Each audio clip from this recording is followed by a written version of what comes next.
আসসালামু আলাইকুম। আমি আজকে আপনাদের কাছে একটি গল্প নিয়ে হাজির হয়েছি। গল্পটির নাম ভূতুড়ে বাড়ি।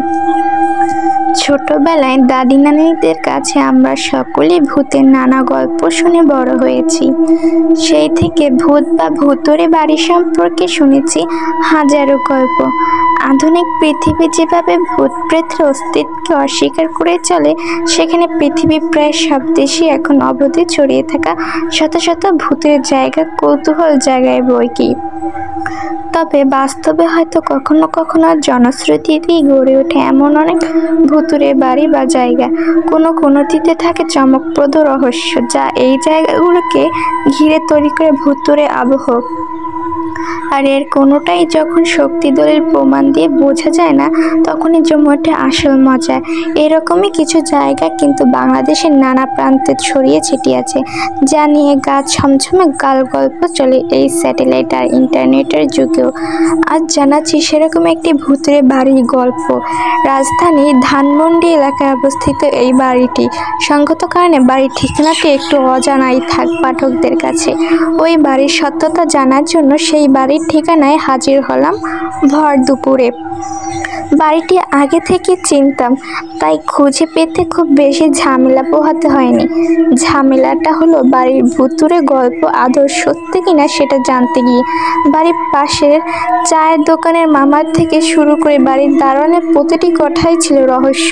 তাদের কথা শুনে প্রসঙ্গে এড়িয়ে যাওয়ার কৌশলে আজ করতে পেরেছি ঘটনা সত্য। বাড়ির ভাড়াটিয়া আত্মহত্যা। এই বাড়িতে ভাড়া থাকা প্রায় সব ভাড়াটিয়াই বিভিন্ন অদ্ভুত বা ভূতুড়ে কাণ্ড কারখানার সম্মুখীন হন। অনেক সময় গভীর রাতে, রাত 1 থেকে 2টার দিকে বাড়িটির ফ্ল্যাটের বারান্দায় রাখা দোলনায় কাউকে দুলতে দেখা যায়। ঘটনাটি দেখেছেন এমন লোকের সংখ্যা নেহাত কম নয়। এছাড়াও বাড়ির রুমে অনেক সময় নাকি গভীর রাতে কারা হইচই করে, কিন্তু তৎক্ষণাৎ রুমে গেলেও কাউকে দেখা যায় না। বাড়িটিকে ঘিরে লোক মনে কৌতূহলের কোনো শেষ নেই। শোনা যায় উক্ত বাড়িতে ভাড়া থাকত যে ভাড়াটিয়া, তার ছোট মেয়ে প্রায় 11 বছর আগে গলায় ফাঁস দিয়ে নিজের ঘরে মারা যায়। মেয়েটি মানসিকভাবে অসুস্থ ছিল। এই আত্মহত্যার পর থেকে এমন অদ্ভুতভাবে কার্যকলাপ শুরু হয়। অমাবস্যায় কালো কুকুর প্রতি অমাবস্যার রাত 12টা থেকে 3টা পর্যন্ত একদল কুকুর দল বেঁধে বাসার সামনে রাস্তায় চক্কর দেয়। অনেকেই সেই কুকুরের দলকে দেখতে পেয়েছেন। এটা আর নতুন কি, কিন্তু আশ্চর্যের ব্যাপার হলো তারা শুধুমাত্র অমাবস্যার রাতেই উপস্থিত হয় এবং সারা মাসে তাদের আর দেখা যায় না। কয়েক যুবক মিলে একবার রাত করে তাদের দেখার জন্য প্রস্তুতি নেয়। তাদের মাঝে 2 জন কুকুরের কামড়ে মারাত্মকভাবে আহত হয়। যুবকদের প্রায় সকলে একটি রেডিও স্টেশনের স্বীকারোক্তি দেয় যে সেই সব কুকুরগুলো কালচে বর্ণের ছিল, কারণ অন্ধকারে তাদের স্পষ্ট দেখা যাচ্ছিল না। তারা একটি ছন্দ মিলিয়ে এক লাইনে হাঁটছিল এবং তাদের প্রত্যেকের চোখে থেকেই এক প্রকার নীলচে আভা বের হচ্ছিল। সময় হাটে হলুদ কাপড়ে কেউ মাঝরাতে কোনো এক রুমের সামনে দিয়ে নাকি রাত 12টার পর একজন বউকে হেঁটে যেতে দেখা যেত, যার পরনে থাকে লাল পাড় দেওয়া একটি হলুদ শাড়ি। সে কোথা থেকে আসে এবং কোথায় যায় তা আজ পর্যন্ত কোনো ভাড়াটিয়াই শনাক্ত করতে পারেননি। ভাড়াটিয়াই নাকি বউটিকে দেখেছে।